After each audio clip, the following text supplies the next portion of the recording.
Good morning friends myself C N Singh Rajput. Friends, आज हम discuss करने जा रहे हैं सीए फाउंडेशन के अंदर जो हमारा मैथ्स होता है। मैथ्स के अंदर एक बहुत ही इंपॉर्टेंट टॉपिक है हमारा फ्रेंड्स, एक बहुत ही इंपॉर्टेंट चैप्टर है। उस चैप्टर का नाम है time value of money. CA foundation में मैथ्स के अंदर हमारे चैप्टर है time value of money. Friends, chapter बहुत इंपॉर्टेंट है। इस चैप्टर के वेटेज की बात करें तो फ्रेंड्स चैप्टर जो है ना, इस चैप्टर का वेटेज है 12 to 16 मार्क्स। आपको पता है फ्रेंड्स, मैथ्स के अंदर है ना 40 मार्क्स के एमसीक्यू पूछते हैं। 40 में से 12 to 16 मार्क्स के एमसीक्यू सिर्फ इस एक चैप्टर में से होता है फ्रेंड्स। चैप्टर बहुत इंपॉर्टेंट फ्रेंड्स, और इस चैप्टर के अंदर भी एक बहुत ही इंपॉर्टेंट कॉन्सेप्ट है। हम उस कॉन्सेप्ट के बारे में डिस्कस करने जा रहे हैं फ्रेंड्स। हम डिस्कस करने जा रहे हैं एनपीवी कॉन्सेप्ट के बारे में। इस चैप्टर के अंदर एक बहुत ही इंपॉर्टेंट कॉन्सेप्ट है NPV, net present value concept. तो इस कॉन्सेप्ट के बारे में हम डिस्कस करने जा रहे हैं फ्रेंड्स। ये होता क्या है फ्रेंड्स, एनपीवी क्या होता है? एनपीवी का मतलब होता है नेट प्रेजेंट वैल्यू। वो कैसे फाइंड कर देते हैं? एनपीवी इज इक्वल टू क्या होता है, पीवीसीआई माइनस पीवीसीओ। एनपीवी का मतलब क्या है, पीवीसीआई माइनस पीवीसीओ। फ्रेंड्स, ये पहले बात तो ये कॉन्सेप्ट यूज कब होगा?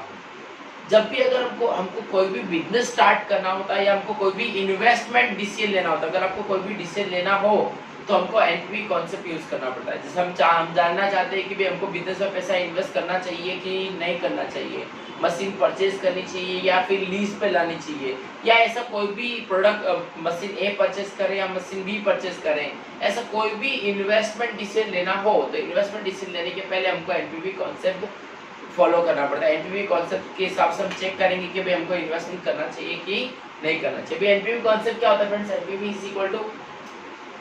NPV is equal to PVCI minus PVCO.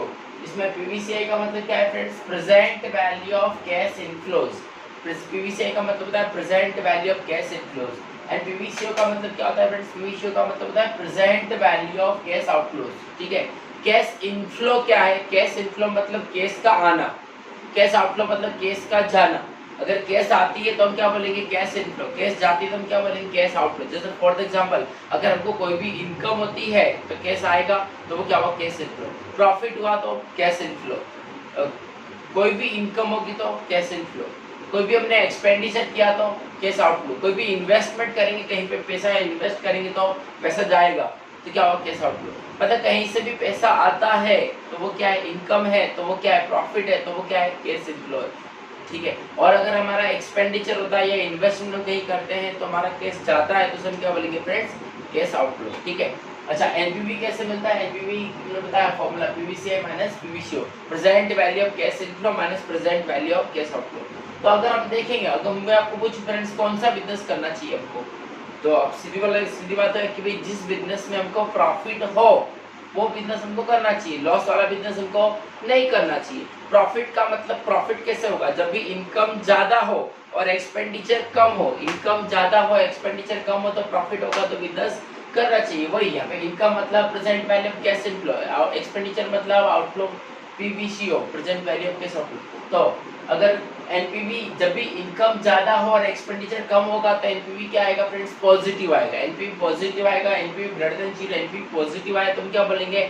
Accept the proposal. कोई बिजनेस के अंदर हमको ऐसा आपको मैं बोलूं कि आप 10 लाख रुपए लगाओ और आपको आज की तारीख में 15 लाख रुपए मिले, 10 लाख रुपए इन्वेस्ट करो और सामने 15 लाख का रिटर्न मिले, तो करना चाहोगे नहीं करना चाहिए? करना चाहिए। 5 लाख रुपए एक्स्ट्रा मिलेंगे, यस 100%। तो अगर एनपीवी पॉजिटिव हो तो हम क्या बोलेंगे? Accept the proposal. और अगर एनपीवी नेगेटिव आया, एनपीवी लेस देन 0 का मतलब एनपीवी नेगेटिव। एनपीवी नेगेटिव का मतलब क्या हो फ्रेंड्स? कि अगर हमारी इनकम कम हो और एक्सपेंडिचर ज्यादा हो, मतलब लॉस हो रहा हो, ठीक है, मतलब हमको एनपीवी नेगेटिव आ रहा हो, कैश इनफ्लो कम हो रहा हो, सामने कैश आउटफ्लो ज्यादा हो रहा हो, तो उस केस में हमारा क्या होगा? NPV negative. अगर एनपीवी नेगेटिव आए तो फ्रेंड्स क्या करना चाहिए? रिजेक्ट द प्रपोजल, मतलब बिजनेस नहीं करना चाहिए। अच्छा, एनपीवी 0 आए तो एनपीवी 0 आए का मतलब क्या हुआ? जितना हमने कैश इनफ्लो, जितना हमने पैसा इन्वेस्ट किया, जितना हमारा पैसा हमने लगाया उतना ही पैसा हमको मिले। तो जितना कैश इनफ्लो जितना ही कैश आउटफ्लो दोनों अगर इक्वल हो तो हमारा एनपीवी क्या आएगा? 0। अब एनपीवी 0 आए तो क्या करना चाहिए? बिजनेस करना चाहिए कि नहीं करना चाहिए? आप बोलो, सबका आंसर अलग अलग हो सकता है, सबका आंसर अलग अलग हो सकता है। तो क्या बोल सकते हैं हम? टाइम, और we can say indifference point, और we can say can't say. मतलब कुछ लोग बोलेंगे हाँ बिजनेस करना चाहिए भले एनपीवी 0, कुछ लोग बोलेंगे एनपीवी बिजनेस नहीं करना चाहिए। डिपेंड्स अपॉन देयर थिंकिंग, वो लोग क्या सोचते हैं। कुछ लोग सोचेंगे भाई प्रॉफिट को तो कुछ हो नहीं रहा था, क्यों बिजनेस करें। कुछ लोग ऐसे सोचते कि चलो भाई तो पहले 5 साल में कुछ नहीं कमाया कोई बात नहीं, अगले 5 साल में करोड़ों कमा लेंगे। मतलब कुछ सीखने को तो मिलेगा हमको कि बिजनेस करते कैसे हैं, हमको कॉन्सेप्ट कस्टमर कैसे डेवलप करते हैं, सप्लायर से कैसे बात करते हैं, बिजनेस करते कैसे हैं, सीखने के लिए कुछ लोग करते हैं। तो मतलब depends upon thinking of the person, ठीक है। तो इसका मतलब शॉर्ट में क्या बता रहा हूँ मैं, अगर एनपीवी पॉजिटिव हो तो हम क्या बोलेंगे accept the proposal, NPV negative हो तो क्या बोलेंगे reject the proposal, NPV zero तो क्या बोलेंगे टाई और इंडिफरेंस पॉइंट, और we can say can't say, और we can say accept the proposal. हाँ देखो ये तीन में से अगर कोई भी ऑप्शन में ना हो, टाई इंडिफरेंस पॉइंट या कांट से तीनों ऑप्शन में ना हो, तो हम क्या बोलेंगे एक्सेप्ट द प्रपोजल। मतलब कुछ नहीं करने से अच्छा है कुछ करना, ठीक है। तो अगर तीनों ऑप्शन में ना हो तो हम अल्टीमेटली इसको एक्सेप्ट द प्रपोजल बोल सकते हैं, ठीक है फ्रेंड्स। अब इसी चीज को हम एक एग्जांपल के फॉर्म में समझते हैं फ्रेंड्स। मान लो फॉर एग्जांपल मिस्टर एक्स नाम का बंदा है, मिस्टर एक्स नाम का बंदा है और ये चाहता है कि मुझे एक जींस मैन्युफैक्चर करने की फैक्ट्री स्टार्ट करनी है, बराबर जींस फैक्ट्री, जींस का बिजनेस स्टार्ट करना है, ठीक है, वो चाहता है। तो उसने बहुत पूरा मार्केट में स्टडी किया, रिसर्च किया, सर्वे किया, तो उसको पूरा नॉलेज लिया, तो उसको पता चला कि भाई इस बिजनेस में पैसा 5 लाख रुपए का इन्वेस्टमेंट करना पड़ेगा। कितने का? ये बिजनेस स्टार्ट करने के लिए हमको 5 लाख रुपए का इन्वेस्टमेंट, जस्ट इमेजिन, एस्टिमेटेड है। अभी हमको एक्चुअल तो कमाल पर जब बिजनेस करेंगे तब पता चलेगा, लेकिन एस्टिमेटेड हमको पता है कि बिजनेस स्टार्ट करने के लिए 5 लाख रुपए का इन्वेस्टमेंट हमको करना पड़ेगा, ठीक है। प्लांट मशीनरी लानी पड़ेगी, फैक्ट्री रेंट पे लेंगे तो डिपॉजिट देनी पड़ेगी, वर्किंग कैपिटल होना चाहिए, स्टॉक परचेस करना पड़ेगा, एम्प्लॉयज को रखना पड़ेगा, तो वर्किंग कैपिटल चाहिए। मतलब हमको पता है इन सब पूरा हिसाब किताब लगाकर उसको पता चला कि भाई 5 लाख रुपए का इन्वेस्टमेंट है, ठीक है। ये 5 लाख का इन्वेस्टमेंट है। अच्छा 5 लाख रुपए लाएंगे कहाँ से? तो दो ऑप्शन है। 5 लाख रुपए अगर बिजनेस को करना है तो बिजनेस में इन्वेस्टमेंट करना पड़ेगा कितना? 5 लाख रुपए। मुझे बताओ फ्रेंड्स, 5 लाख रुपए इन्वेस्टमेंट करेंगे तो पैसा आएगा या पैसा जाएगा? कैश आएगा कि कैश जाएगा? आप बोलोगे पैसा तो जाएगा। जाएगा मतलब कैश इनफ्लो के कैश आउटफ्लो? कैश आउटफ्लो कब जाएगा? अगर हम आज बिजनेस स्टार्ट करें तो हमको आज की तारीख में इन्वेस्टमेंट करना पड़ेगा ना, तो वो तो प्रेजेंट वैल्यू हुई ना सर। हाँ तो एग्जैक्टली, तो इन्वेस्टमेंट जो किया वो क्या हुआ? पीवीसीओ। पीवीसीओ का मतलब हुआ क्या हो friends? Present value of cash outflow. कितना है? 5 लाख। अच्छा मुझे अब समझिए 5 लाख रुपए हम कहाँ से लाएंगे? दो ऑप्शन है, या तो 5 लाख रुपए हमारे पास खुद के होंगे या तो नहीं होंगे। चल मान लो हमारे 5 लाख रुपए नहीं है तो हम कहाँ से लाएंगे? लोन लेंगे। लोन लेंगे तो लोन की बोरोइंग कॉस्ट 15% है, 15% पे हमने लोन ली। तो मुझे बताओ बिजनेस में पैसा कब इन्वेस्ट करना चाहिए? इस बिजनेस के अंदर जब बिजनेस के अंदर मिनिमम 15% रिटर्न मिले तो ही करेंगे ना, क्योंकि 15% पे तुमने लोन ली है, तो अगर 15% से कम रिटर्न मिलेगा तो हमको लॉस होने वाला है। तो हमको प्रॉफिट कब होगा? जब 15% से ज्यादा रिटर्न। तो बिजनेस कब करेंगे? बिजनेस में पैसा कब इन्वेस्ट करेंगे? जब बिजनेस के अंदर मिनिमम 15% रिटर्न मिले। तो क्या है? बोरोइंग कॉस्ट 15%, तो हमको बिजनेस में से कम 15% रिटर्न मिलना चाहिए। अच्छा आप बोलोगे सर हमको लोन लेने की जरूरत नहीं, हमारे पास तो पैसा पड़ा हुआ है। ओके चलो, अगर आपके पास पैसा पड़ा है तो वो पैसा आप कहीं ना कहीं तो इन्वेस्ट करोगे, तिजोरी में, बैंक घर पे तिजोरी पे तो रखोगे नहीं पैसा।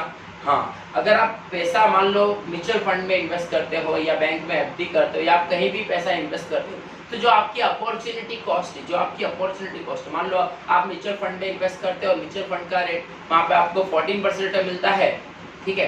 तो आप क्या चाहोगे कि बिजनेस में पैसा कब इन्वेस्ट करेंगे? जब बिजनेस के अंदर मिनिमम 14% रिटर्न मिलेगा तो ही हम बिजनेस में इन्वेस्ट करेंगे ना। मान लो बिजनेस में 10% ही मिल रहा है तो अरे छोड़ बिजनेस, म्यूचुअल फंड में 14% मिल रहा है, कुछ नहीं करना है, रहने दो।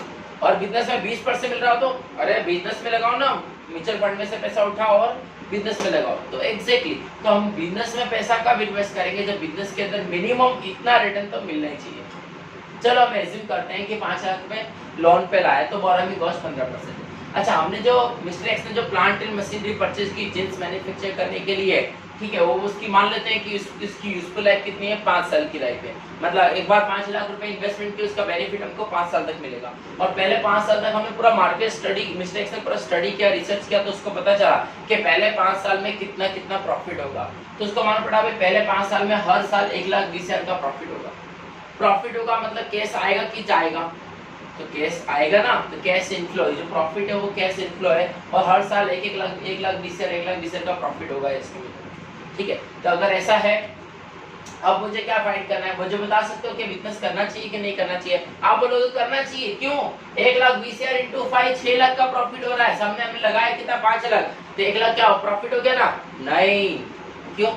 मैं आपसे सिंपल फ्रेंड पूछूं, एक सवाल पूछूं आपसे कि एक काम करो, आज आप मुझे 10 करोड़ रुपए दो, मैं आपको 5 साल के बाद 10 करोड़ 1 लाख रुपए एक्स्ट्रा दूंगा, आप दोगे? नहीं, क्यों? अरे मैं 1 लाख ज्यादा दे रहा हूं ना आपको, नहीं चलेगा, क्यों? क्योंकि आप मुझे 10 करोड़ आज की तारीख में दे रहे हो और मैं आपको 10 करोड़ 1 लाख कब दूंगा? 5 साल के बाद में, तो उसकी इंटरेस्ट की कॉस्ट भी तो देखनी पड़ेगी ना। हाँ, तो ऐसा नहीं देखना है कि 6 लाख मिल रहे हैं 5 लाख लगा रहे हैं, नहीं, क्योंकि ये 5 लाख रुपए क्या है? प्रेजेंट वैल्यू, आज की तारीख में लगा रहे हैं, जबकि 6 लाख रुपए आपको आज की तारीख में नहीं मिल रहे हैं। ये पहला 1,20,000 कब मिलेगा? फर्स्ट ईयर के एंड में, दूसरा 1,20,000 सेकेंड ईयर के एंड में, तीसरा 1,20,000 थर्ड ईयर के एंड में, फोर्थ 120 फोर्थ ईयर, ये फिफ्थ ईयर के एंड में। तो हमको ये प्रेजेंट कैश आउटफ्लो की प्रेजेंट वैल्यू है, तो कैश इनफ्लो की भी हमको क्या चाहिए? प्रेजेंट वैल्यू चाहिए। तो हमको क्या फाइंड करना पड़ेगा? पीवीसीआई। पीवीसीआई का मतलब क्या होता है friends? Present value of cash inflow. तो वो कैसे फाइंड कर? Present PVCI is equal to annuity into PVIF. Rate कौन सा लेना है? जो भी बोरोइंग कॉस्ट या अपॉर्चुनिटी कॉस्ट, 15% फॉर 5 इयर्स।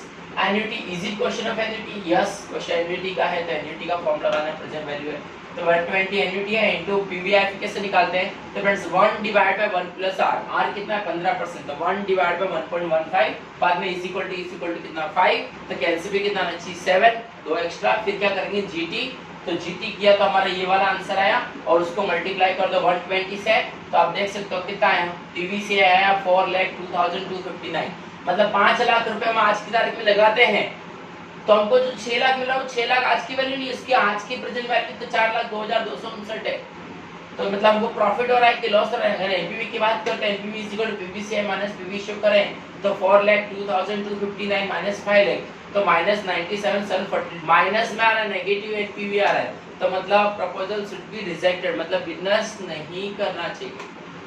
ये एनपीवी नेगेटिव आया, इसका मतलब क्या हो फ्रेंड्स? कि बिजनेस में से हमको 15% से कम रिटर्न मिल रहा है, मतलब प्रॉफिट तो हो रहा है लेकिन जो रिटर्न हो रहा है, जो प्रॉफिट हो रहा है वो 15% से कम हो रहा है।